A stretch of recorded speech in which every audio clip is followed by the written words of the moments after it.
Bismillahirrahmanirrahim. Assalamualaikum warahmatullahi wabarakatuh. Hai anak-anak, apa kabar kalian semua? Sehat?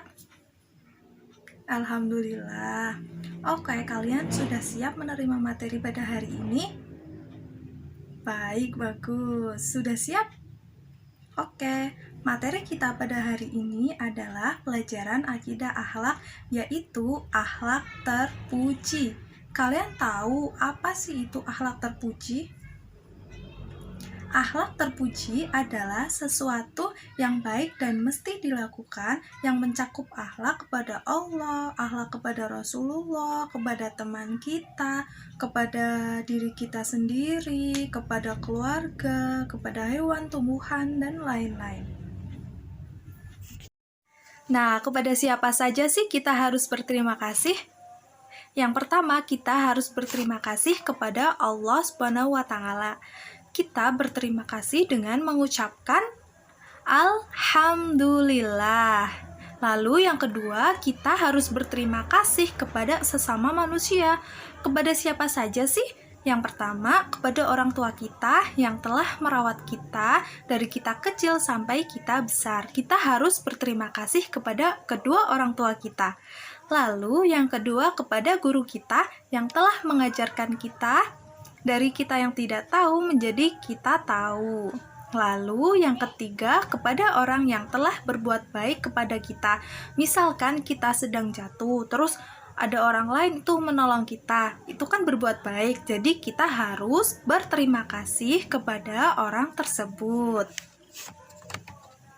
Nah, di situ ada contoh Burhan dan Ani.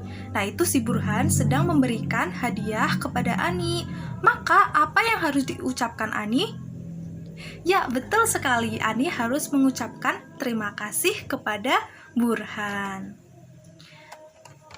Lalu, manfaat dari sikap berterima kasih yaitu yang pertama, membuat orang lain merasa dihargai. Jadi, kalau kita berterima kasih kepada orang yang telah berbuat baik kepada kita, maka orang itu akan merasa dihargai. Yang kedua, menyenangkan hati orang yang memberi atau orang yang berbuat baik kepada kita. Jadi, kalau kita mengucapkan terima kasih kepada orang yang telah berbuat baik kepada kita, maka orang itu akan senang. Lalu yang ketiga, mempererat tali silaturahmi di antara sesama manusia. Itu merupakan manfaat sikap dari berterima kasih.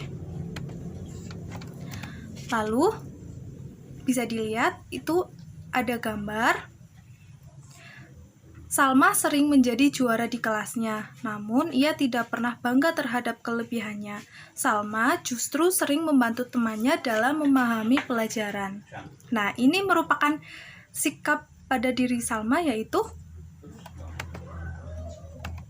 rendah hati. Itu merupakan akhlakul karimah atau sikap terpuji yang kedua.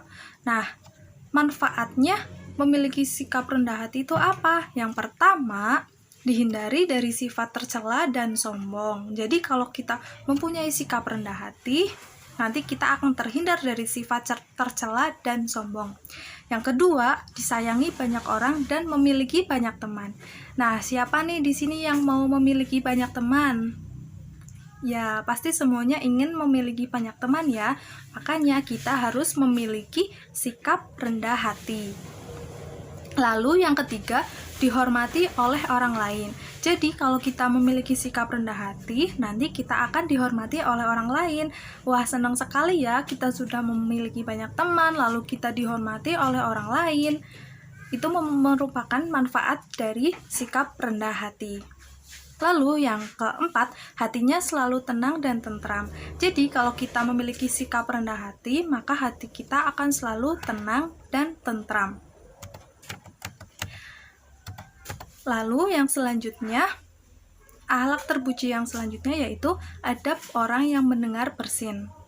Nah, kalau ketika ada orang lain yang sedang bersin, maka kita harus mendoakannya dengan membaca yarhamukallah bagi laki-laki dan yarhamukillah bagi perempuan.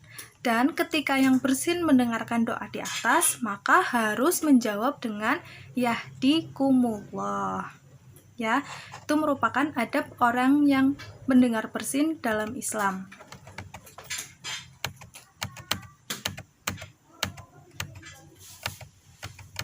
Oke, jadi hanya itu yang dapat Bu Guru sampaikan pada pembelajaran Akidah Akhlak kelas 2 kali ini, dan semoga dapat bermanfaat untuk kita semua.